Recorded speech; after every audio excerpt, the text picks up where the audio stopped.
zakah. Pasal nak hukum dia tak boleh. Sebab zakah dia melibatkan jantina, lelaki atau apa? Perempuan.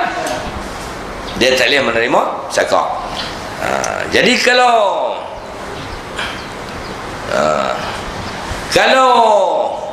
dia tak boleh diputuskan lelaki-lelaki dan perempuan, tak boleh makan zakah. Cara nak pergi dapat juga tak ada masalah. Dia kena mai bab keinsanan dan keihsanan lah benda tu. Contohnya ni lah. Katalah 5 beradik, pak mati tinggal 5 beradik. Saat seorang tu muskil, khunsa muskil. Jadi yang boleh makan zakah apa orang? Yang boleh makan zakah apa orang?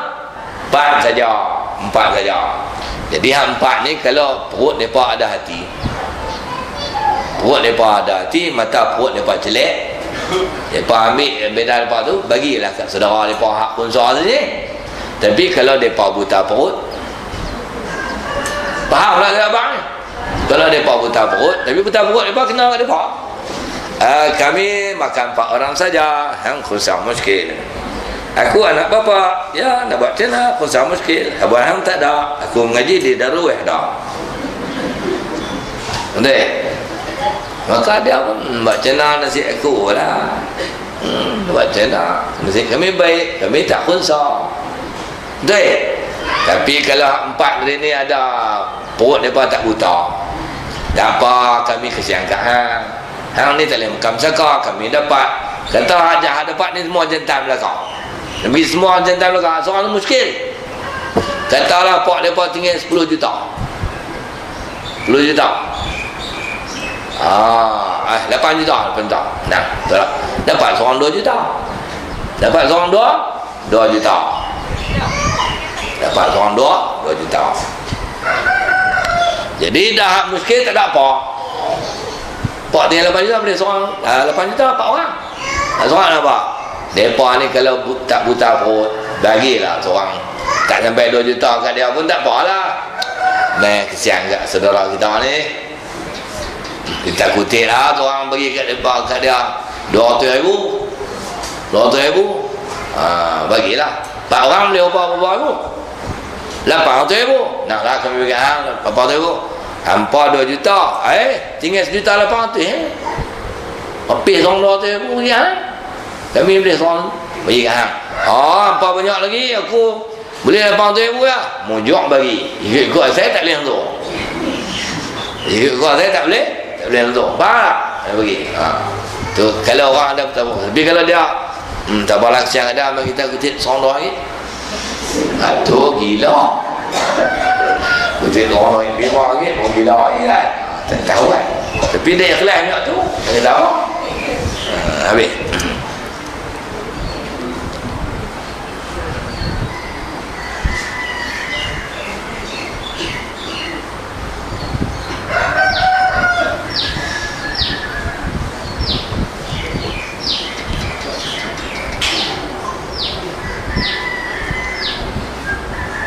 Okey. Kalau khunsa tidak muskil, urusan harta berzakah tak ada masalah.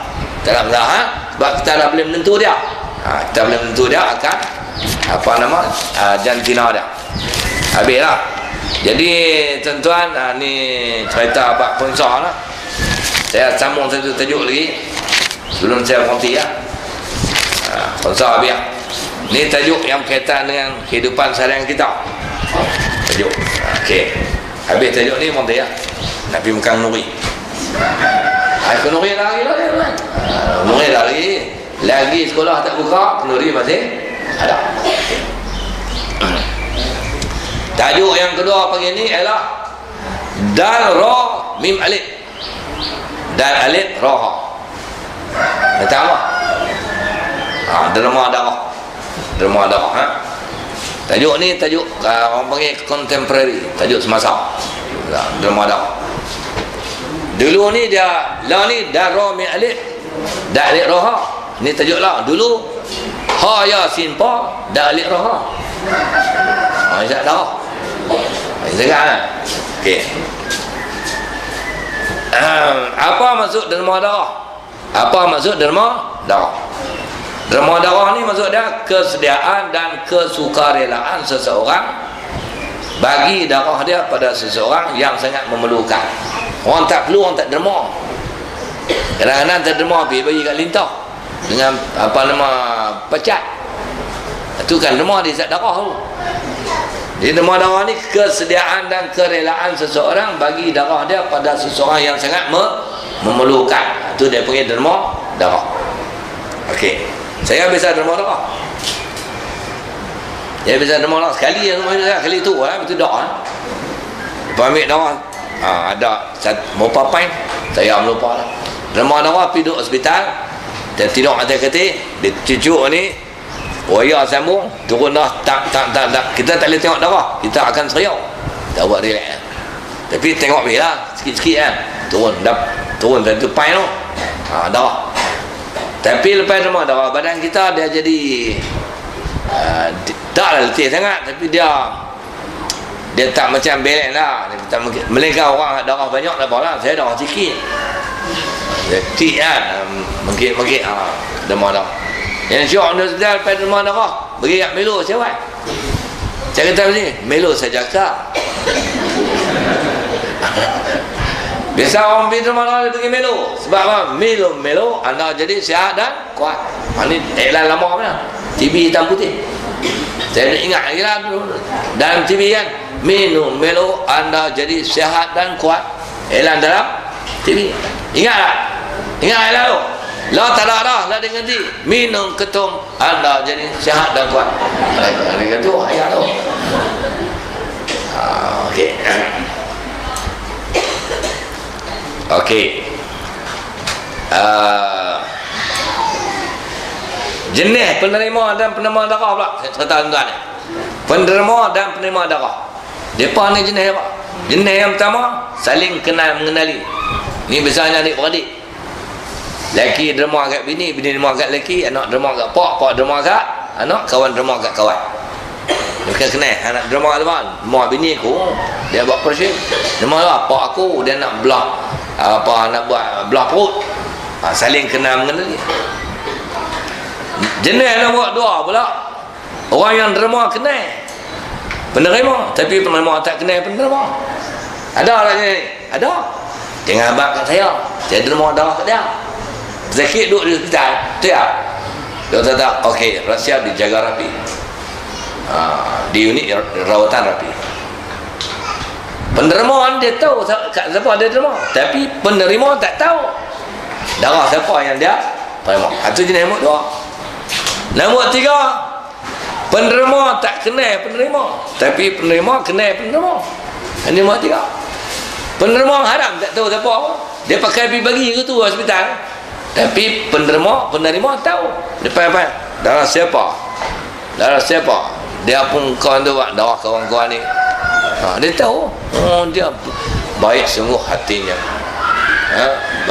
Baik sungguh hatinya, buruk sungguh rupanya. Rupa tak elok, tapi hati baik. Itu nombor tiga. Yang keempat, sama-sama bingung. Yang keempat, sama-sama bingung. Tahu tak? Tak kenal. Hak derma tak kenal hak terima, hak terima tak kenal hak derma. Hak ni jenis kita pergi hospital tu. Bagi doktor tahu tak siapa nak terima? Tak tahu. Habis pula tahu tak darah siapa? Tak tahu. Sama-sama tak tahu. Betul tak? Sama-sama tak tahu. Baik. Okey. Yang berikutnya hukum derma darah. Hukum derma darah. Apa hukum? Hukumnya sangat bergantung kepada kesan yang terhasil terhadap penerima dan penerima. Hukum tu dia bergantung pada kesan yang terhasil oleh penerima dan penerima. Okey. Nombor satu, ni kesan. Sekiranya darah yang diterima oleh seseorang tu, seorang tu dia nak derma darah, tapi dengan sebab dia derma darah tu menyebabkan mudarat diri dia, maka hukumnya adalah haram. Hukumnya adalah haram. Saya nak derma darah, dia bang doktor, tapi kalau ambil darah cek mampu. Mampu pergi. Ambil orang tu lah. Ni saya nak derma darah ni, kesian kat dia hilang darah banyak, saya nak derma. Doktor tak cek tak boleh derma darah, darah cek pun orang nak kena derma lagi. tak apa nak derma juga. Tentang derma mampu. Dia mampu happy lah duduk di dunia tak ada makna kehidupan ini. Lebih kurang tu lah. Lebih baik kita menghidupkan orang yang nak hidup. Memang kita nak mampu dah. Apa hukum derma-derma macam tu? Hukumnya haram. Tak ada kebajikan, berdosa. Berdosa. Ataupun dia tak menyebabkan mati, tapi dia jadi terpeleot. Tahu tak terpeleot? Pas derma tu tak tanding derma je tak tawan 2 minggu ni. Tak tawan 2 minggu, tak apa 2 minggu ya. Kalau mau mana. Pas derma tak tahu mana. Maka hukumnya adalah haram. Hukumnya adalah haram. Tak ada derma. Okey. Dalil kata haram ni firman Allah Ta'ala, wala taqtulu anfusakum innallaha kana bikum rahima. Jangan kamu bunuh diri kamu. Saja pihak pergi mati dianggap sebagai membunuh diri, maka hukumnya adalah haram. Wala tulqu bi aidikum ila tahluka. Jangan campakkan dirimu ke arah kebinasaan. Jadi tak boleh. B. La darar wala dirar. Tidak boleh mudarat dan tidak boleh memudaratkan. Mudarat dari kita ni tak boleh. Buat tak mudarat orang pun tak boleh. Jadi kita derma darah, kita ni mudarat. Apa hukumnya? Haram. Okey. Okey, B ni nak montir ni. Ni Pak Lok Kenori dia tengah ni dia ni. Nak montir.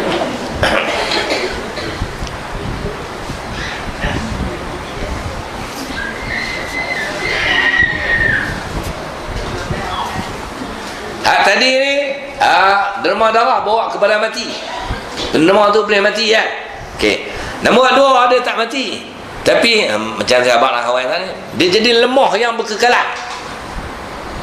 Dia jadi lemah yang berkekalan. Lepas derma darah dia jadi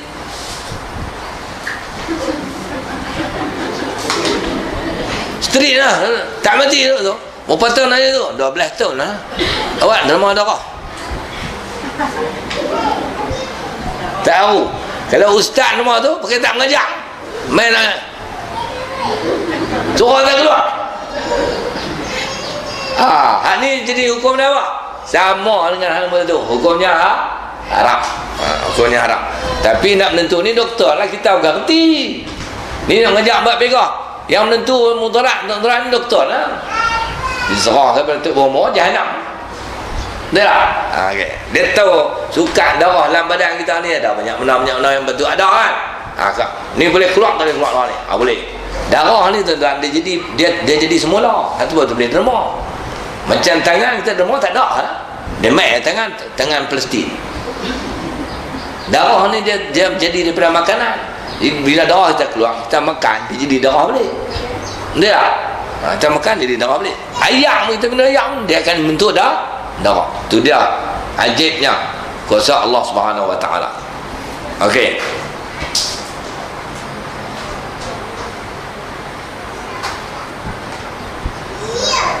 Okey.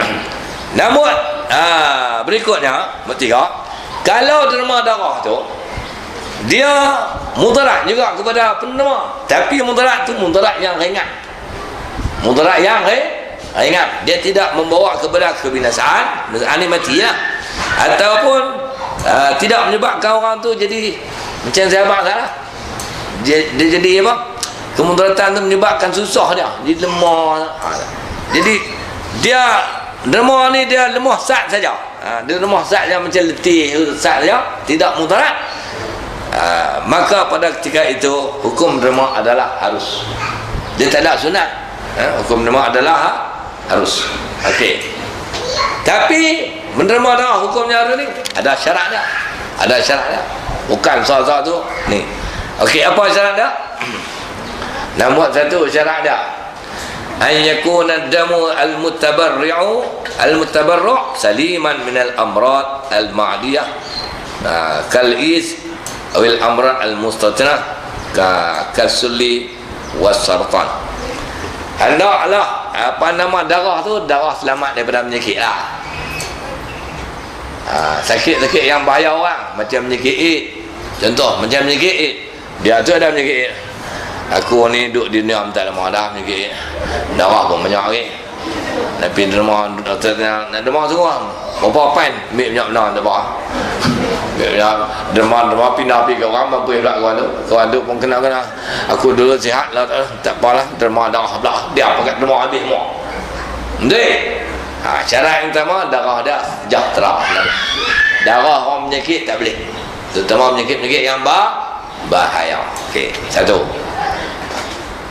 Yang kedua ittihadu faslai dam lima sabata tibbiyan anna dam la yuqbalu illa ma tabaqa mahu fil fasila.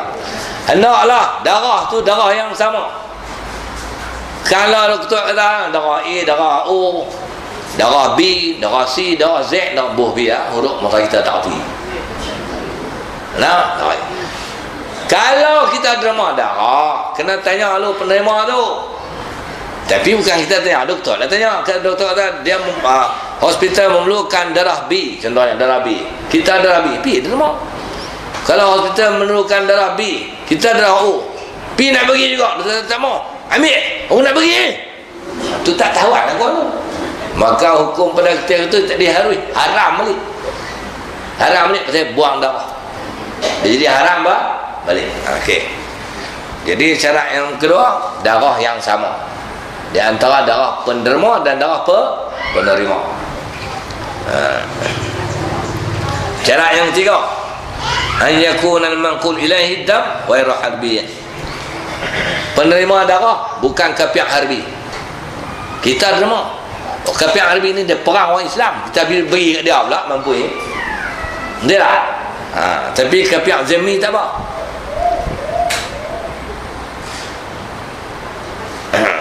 Termasuklah dia kata fa in kana harbiyan fala yajuzu tabarru' lahu bid-dam walau kan dam damu hayawanin. Kiranya kafir harbi haram derma darah walaupun darah menatang. Menatang dia tak pergi derma lagi. Menatang hak kita orang tu kata ni dia darah tak ada ni, tak ada orang nak bagi. Bos apa doktor darah khabar tak apa. Darah khabar tak apa, kita pun buat khabar kita. Berapa pen agak. Ada kot dua tu. Dah tu empam kan. Tapi dengan sebab dia tu kafir harbi, khabar kita pun tak rela. Ambil dah khabar. Khabar dia kata awak kafir harbi. Khabar abang.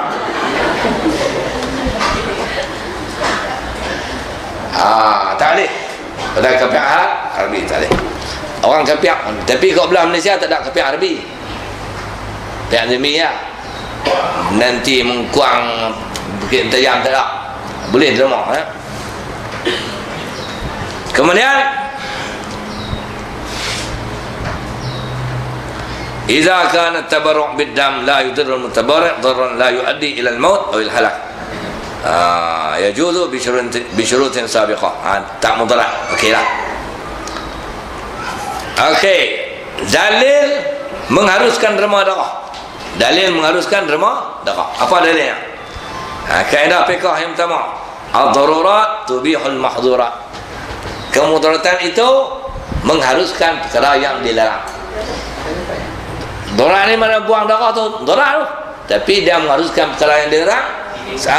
Darurat tu ada orang nak mati, darah tak cukup. Kita ni saja-saja buang darah dilarang. Tapi dengan sebab nak menghilangkan darurat, perkara dilarang pada ketika itu diharuskan. Itu dalil yang pertama. Kemudian la darara wala dirar. Ni hadis ni tidak boleh mudarat dan tidak boleh memudaratkan. Jadi kita kalau tak sanggup nak derma darah, terutama orang yang paling dekat kita mudarat dia duduk tu. Orang tak derma lah darah nak mati tu. Dia mampu habis. Darah hang kalau bagi hang tak mati, dia boleh hidup. Cuba hang fikir tak. Pada masa tu mai perasaan sihat.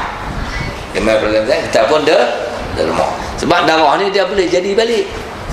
Dia boleh jadi balik, tak ada masalah. Beza dengan derma buah pinggang dia tak ada. Melainkan kita pergi buat dengan kayu pun. Lebih kurang tu. Dan last kali kita boleh derma darah pada orang kafir, lain pada kafir harbi, dan orang kafir pun boleh derma darah pada kitab. Apa beza orang kafir derma darah pada orang Islam? Orang Islam derma darah orang kafir. Apa beza? Beza dia orang Islam dapat pahala, orang kafir dapat PJK. Betul? Kata Abi ya? Contoh dah. Jadi orang kafir tak dapat pahala, orang Islam dapat apa? Pahala. Tu beza derma darah. Wallahu alam. Habislah dua tajuk. Ada persoalan nak tanya? Sekiranya ada. Tapi dia kuih mengaji, kuih tak ada soalan. Ada orang puan yang soalan? Ustaz, ini saya nak tanya. Ya. Tak kira puasa tadi. Ya. Kalau lah yang usia puasa mati, Ya. lelaki atau perempuan, macam mana nak buat? Bayang ni tak kena niat. Kalau niat lelaki, kalau perempuan niat perempuan, macam mandi pun apa juga. Orang perempuan mandi orang perempuan, wakil lelaki. Ya. Itu macam mana? Dah kita Tak tahu lah kata.